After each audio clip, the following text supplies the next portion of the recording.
Hello. तो आज हम प्योर इंडक्टिव सर्किट के बारे में बात करेंगे। प्योर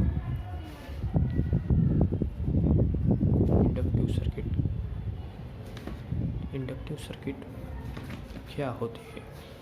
इंडक्टर में ये मान लो यहाँ पे कोई एसी सोर्स है और इससे हम किसी कॉइल को कनेक्ट कर लेते हैं जो कि करंट को कंडक्ट करता है, तो ये बन जाता है हमारी इंडक्टिव सर्किट।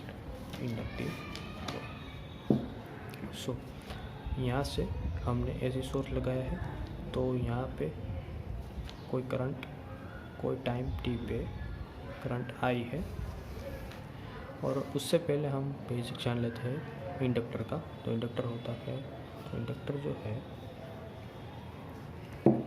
वो किसी कंडक्टिंग लूप है जिसमें से करंट पास करता है। और हम देखेंगे इंडक्टर क्या है। इंडक्टर कोई कंडक्टिंग कॉइल है जिसमें से हम करंट पास कर सकते हैं जो कि कंडक्टिंग है। और अगर हम इसमें से कोई करंट पास करेंगे तो उसके अलोंग कुछ वोल्टेज डेवलप होगा, तो उसको हम E से डिनोट करते हैं। E मतलब EMF generated by that coil, and it is equal to L dot DI upon DT।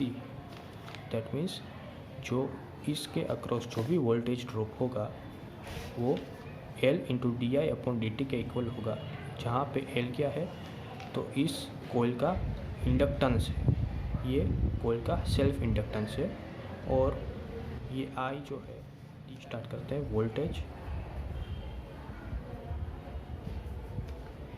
ये जो यहाँ पे हमने अप्लाई किया है AC, वो वोल्टेज V है, और यहाँ पे जो है वो E है। तो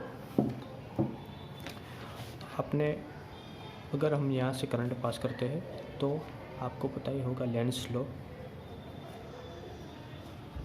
क्या कहता है कि किसी भी कॉइल पे हम करंट पास करते हैं तो वो ऐसे मैग्नेटिक फील्ड क्रिएट करता है कि जो करंट को ओपोज करे, या फिर हम कह सकते हैं कि ये कॉइल जो है वो इस डायरेक्शन में करंट भेजेगी। ठीक है, तो अगर हमने यहाँ पे पॉजिटिव पोलैरिटी रखी है, ठीक है, कोई भी इंस्टेंट पे मान लीजिए ये ऐसी सोर्स है, तो अगर हमने यहाँ पे कोई करंट इस डायरेक्शन में है तो ये ऑपोजिट डायरेक्शन में करंट फ्लो करवाएगा। ठीक है, मतलब ये बैटरी पॉजिटिव नेगेटिव अगर मान लीजिए तो ये भी पॉजिटिव नेगेटिव होगी, मतलब ये करंट इस तरफ फ्लो करा रहा है और ये जो बैटरी है वो इस तरफ फ्लो करा रहा है। ठीक है, तो और दूसरा है, यहाँ पे हम अप्लाई करेंगे किरचॉफ सेकंड लॉ और वोल्टेज लॉ। तो यहाँ पे वोल्टेज लॉ अप्लाई करेंगे तो क्या होगा, ये V minus E is equal to 0।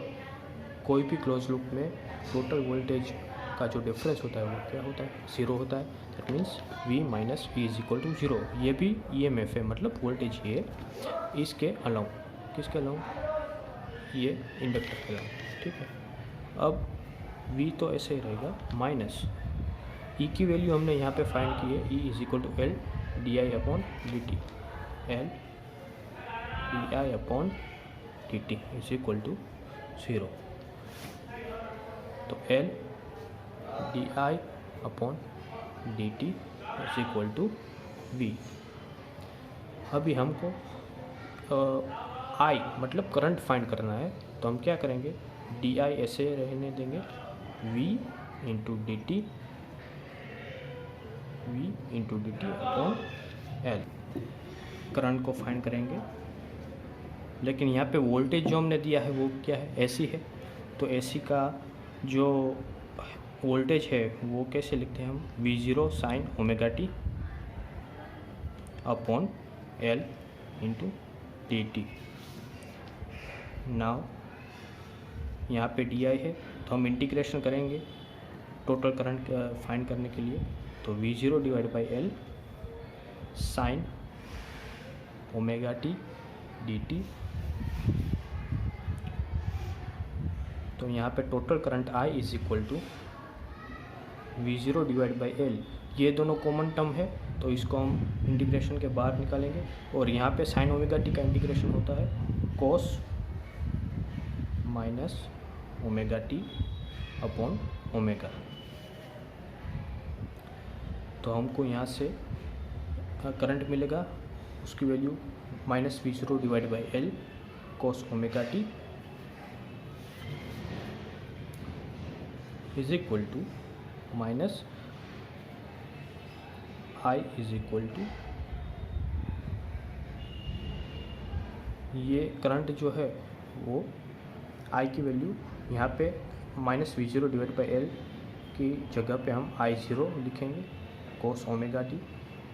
ये इक्वेशन कुछ हमने जाना पहचाना है क्योंकि यहाँ पे वोल्टेज का इक्वेशन भी है V is equal to V zero sine omega T. तो हम आई ज़ीरो की जगह पे हम minus V zero divide by L लिखेंगे। तो I zero is equal to V zero divide by omega L. यहाँ पे ओमेगा एल जो है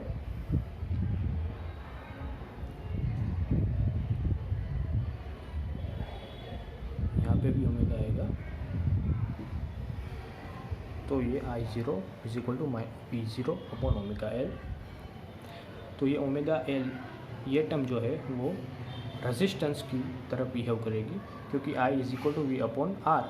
तो ये पूरी टर्म जो है वो लाइक रेजिस्टेंस की तरह बिहेव करेंगी। तो हम यहाँ पे आई इज इक्वल टू ले लेते हैं माइनस आई ज़ीरो साइन, इसको कोस को हम लिख सकते हैं sine pi by two minus omega T. तो यहाँ पे I is equal to I zero sine omega T minus pi by two. क्योंकि हमने ये साइन यहाँ पे लगा दी तो माइनस माइनस प्लस हो जाएगा और ये दोनों इंटरचेंज हो जाएंगे। तो sign omega T minus pi by to. तो हमको टोटल करंट मिल गया। तो टोटल करंट जो है इसमें हम ये टर्म देखेंगे तो ये sine omega T minus pi by two और हमने वोल्टेज अप्लाई किया था V is equal to V zero sine omega T. तो यहाँ पे फेज़ मतलब क्या है प्लस ज़ीरो, ठीक है, यहाँ पे कोई फेज़ नहीं है। लेकिन यहाँ पे omega T minus pi by two that means यहाँ पे पाई बाई टू का फेज़ डिफरेंस है। और फेज़ डिफरेंस क्या है मतलब नेगेटिव फेज़ डिफरेंस है। दैट मीन्स कि वोल्टेज जो है leads current, voltage leads current by pi by two. अब हम इसका फेजर डायग्राम देखेंगे।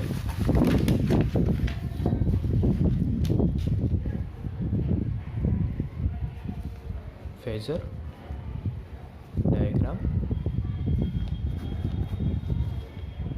तो यहाँ पे हमने कोई एक्सिस मान ली और यहाँ पे हमने कुछ वोल्टेज इनपुट वोल्टेज जो हमने दिया था वो यहाँ पे हमने रख दिया। ये जो इसकी जो लेंथ है वो क्या डिनोट करती है, उसकी वैल्यू डिनोट करती है। और यहाँ पे हमने लिया था वोल्टेज जो है leads current by pi by two. That means current जो है वो V से लैग करेगा कितना पाई by to.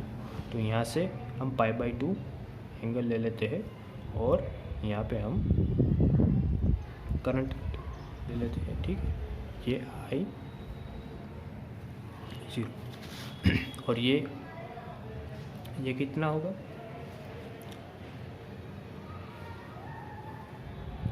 Pi by two. अब हमने इक्वेशन ली थी जो इनपुट वोल्टेज की थी वो V is equal to V zero sine omega T. अब ओमेगा टी है मतलब ये थीटा है तो थीटा यहाँ पे ये वाला है वो ओमेगा टी रहेगा, omega T, that means this is our theta from base axis, this is 0। So ये हमारा हो गया फेजर डायग्राम। तो इस फेजर डायग्राम को हम सिंपल बना सकते हैं लाइक दिस।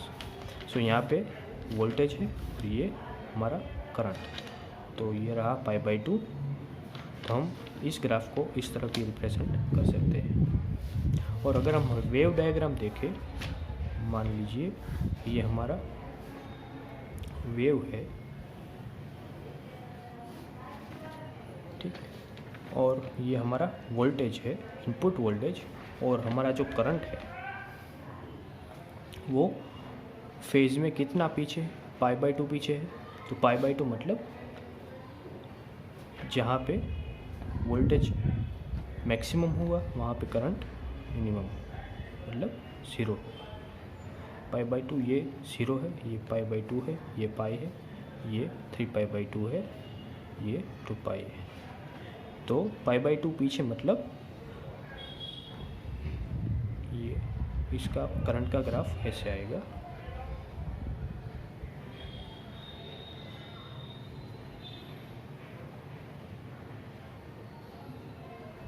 ऐसे आएगा। और ये जो करंट की वैल्यू है I, जो हमने निकाली है टोटल करंट इन सर्किट, उसकी वैल्यू जो है वो वोल्टेज से कम होगी, क्योंकि I = V/R, मतलब जितना रेजिस्टेंस वो इंडक्टर प्रोड्यूस करेगा वो वोल्टेज से डिवाइड होगा। सो हमको जो करंट की वैल्यू मिलती है वो डेफिनेटली वोल्टेज की वैल्यू से मतलब कम होगी। मतलब ये जो एम्पलीट्यूड है वो वोल्टेज से कम रहेगा। ये एम्पलीट्यूड है, ये मैक्सिमम है, और ये करंट का है। तो ये करंट का एम्पलीट्यूड है, ये वोल्टेज का एम्पलीट्यूड है। तो दोनों में डिफरेंस है, क्योंकि यहाँ पे रेजिस्टेंस से हमने वोल्टेज को हमने रेजिस्टेंस को वोल्टेज से डिवाइड कर लिया है, ठीक।